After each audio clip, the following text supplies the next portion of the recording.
about Casualties of Cool, because the first album of Casualties of Cool was absolutely great for me personally.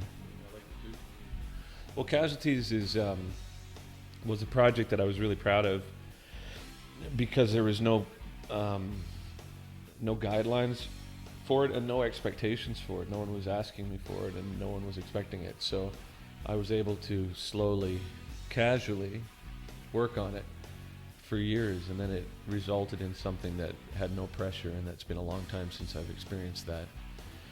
And the singer and myself, Che, we get together now, every now and then, to try and see if we're ready to write. But currently it's not ready yet. But that's what's also interesting about that project, is there's no pressure at all. And so when it happens, it'll happen. And you'll try once again to fund it by a crowdfunding campaign? No, we put it onto Inside Out Records. So it gets re-released in February with a small DVD of a performance we did in London. The last crowdfunding campaign was pretty successful. It was great. Yeah, that's what I used. How many percent? What was it?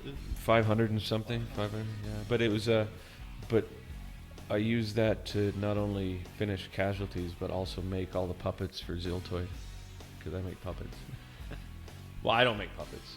Chris Devitt makes puppets, but I come up with the ideas for the googly eyes and do voices. I don't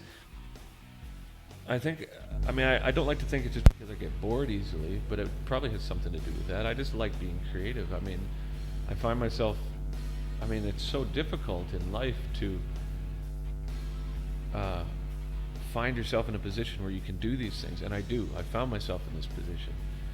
And for a while I used to feel guilty because I know so many talented musicians that have day jobs and don't get an opportunity to do this. But then after a while I was like, I can feel guilty about it, or I can take it to the furthest extremes that I can, for the sake not only of myself but for other people too. It's like, I would imagine if somebody who really wanted to do what I did, they would look at me and say, well then do it. If you're in the position, do it. Like, make a symphony, make puppets, do country music, do heavy metal, play bass, like make a symphony, go for it. And that's what I'm trying to do. You said you find yourself in position where you can be still creative, so you consider yourself successful music? Very much. Yeah, maybe not financially, but I do pay my bills, which in the musical environment that we're in is very rare.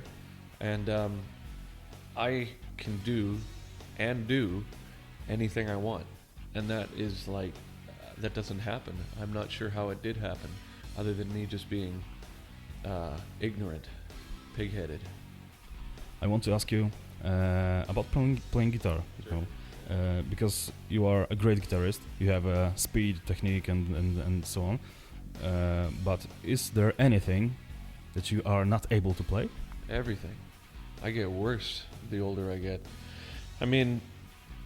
I think that's why, again, bass holds a lot of interest for me. I've been playing guitar for so long, 35 years or something, and it's my voice.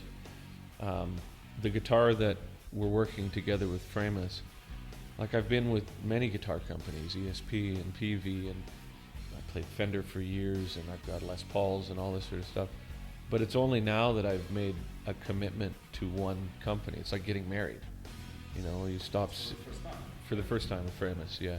And Framus it's the first guitar company that not only can do what I need, but is willing to. And we're making, the guitars are perfect for me. They're perfect. Like, they're perfect. So when it comes to technique and all that sort of stuff, I can do a lot of tricks and things like that, but the only reason I ever learned it was so I can communicate whatever ideas that I have. But I hate acrobatic musicianship. I think it's revolting. In a lot of ways, I did records that were acrobatic because it's maybe some sort of Canadian passive-aggressive attempt at being ironic, but it was not because I'm trying to show off my facility. There's musicians, there's so many guitar players nowadays that are technically astounding. And when I was 15, I had a lot of interest in it, but now I don't. I still can do it, but I never or rarely practice it, right? When it comes to things that I want to learn on guitar, I think that I've gotten to a point where I can say exactly what I need to say. So I play guitar often because I always write, but I practice bass, if that makes sense. And you're writing on a guitar, right? Oh, yeah. Not in a computer. No. Well, I mean, I write in my head, I suppose, and then use the guitar to put it down, right? And what about the other equipment? You know, how do you choose all the equipment, guitars, amplifiers, strings, picks, to the song or the part of the song you want to record? I keep it simple, I guess. There's so many options, and if I get caught up in options, I never get anything done. So for my plugins on Pro Tools, I've got 2 delays, 2 compressors, an amp sim. I'd probably just use Sans amp, although I've got much better ones. I've got the PV Revolver one and the bias and all that sort of stuff. But when I write, I make it as simple as possible. I have a template that is preset, and I don't second guess vocal sound or guitar sound. I just know what I want and I commit it. And then when I record and produce later on, I do experiment with other sounds.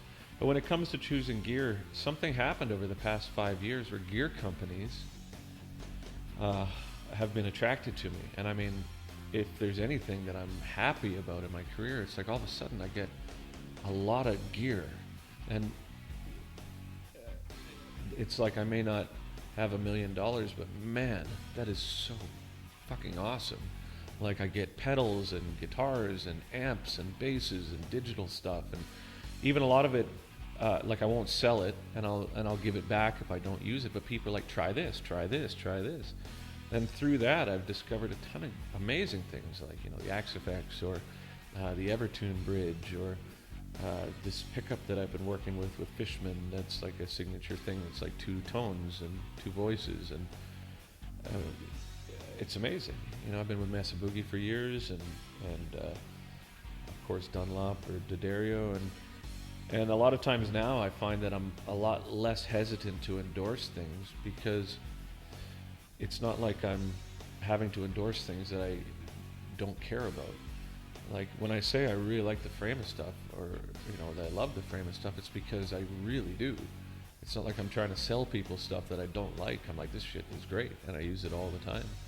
In the past, I remember people would be like, here's a guitar pick, here's a piece of plastic, we want to put your face on it, and you're just like, these pieces of plastic are the best pieces of plastic ever.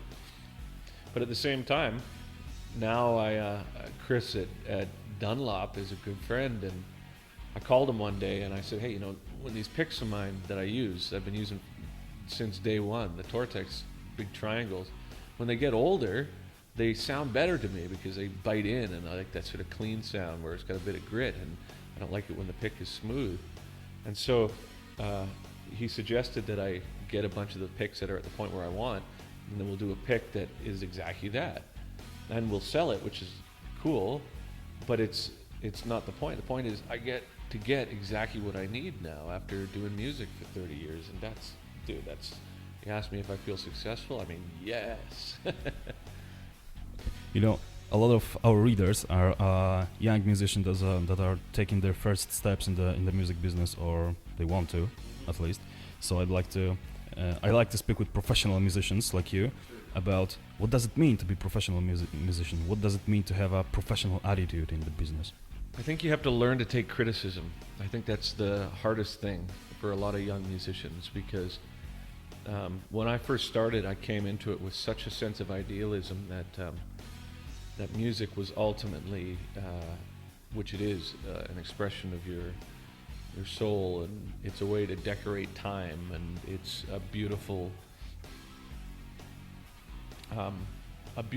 thing to be able to make it and hear it and perform it.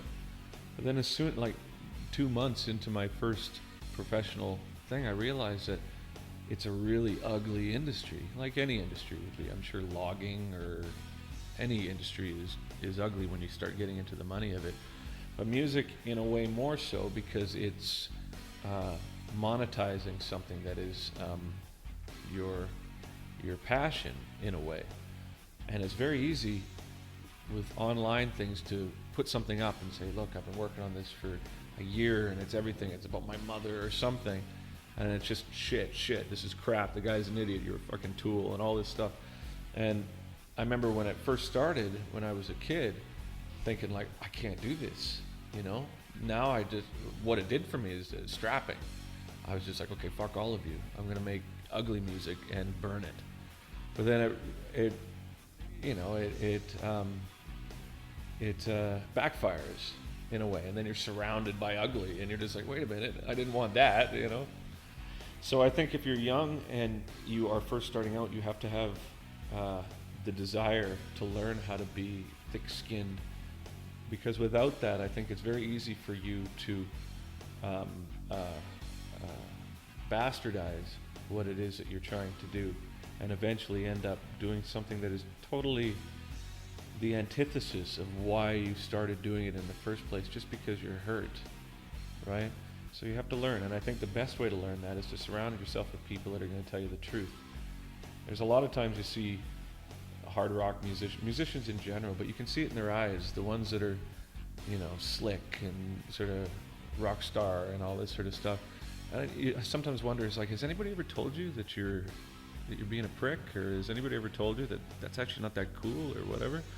I'm surrounded by people, my wife, my friends, my family, that are just like, oh, that's really bad. Oh, I don't like that. That's stupid. Why are you doing that? Oh, that's really good. Oh, that's cool. Oh, I'm glad you're doing that. But at least that way you're surrounded by people that aren't going to like say, oh, you're great. Everything you do is wonderful. Because it isn't, right? So thick skin and good people around you. One last question, unfortunately, and one last question for you. What is the most important thing that you always need to do before entering the stage? I don't know, warm up your hands, your voice, doing push-ups, pooping. My voice. Doing push-ups while pooping.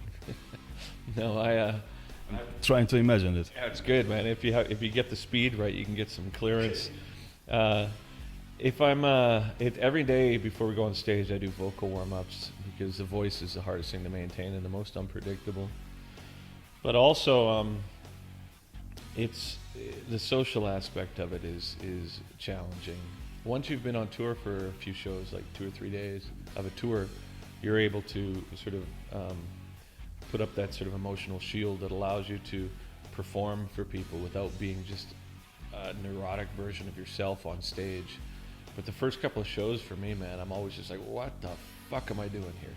What are all these people? Why are you looking at me? You know what I mean? Even though it might not be what I'm saying all the, you guys want to rock bullshit. But I mean, in my head, I'm like, this is so weird.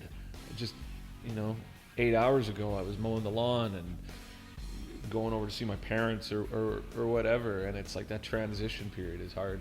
So beside the vocal warm-ups, I think a lot of it is just getting into the frame of mind where you don't let those sorts of neurosis affect what you're trying to do, which is entertain people. So kind of thick skin once again, but thick skin in mental way. Yeah, but I think I'm also an anomaly in some cases because I'm thin-skinned by nature. So perhaps there will be people that would hear me say that and just be like, oh, I don't need to do that, which is, you're lucky, right? All right, Devin. Thank you for coming. It was really great. Thanks, Thank you, and have a good lessons. Yeah.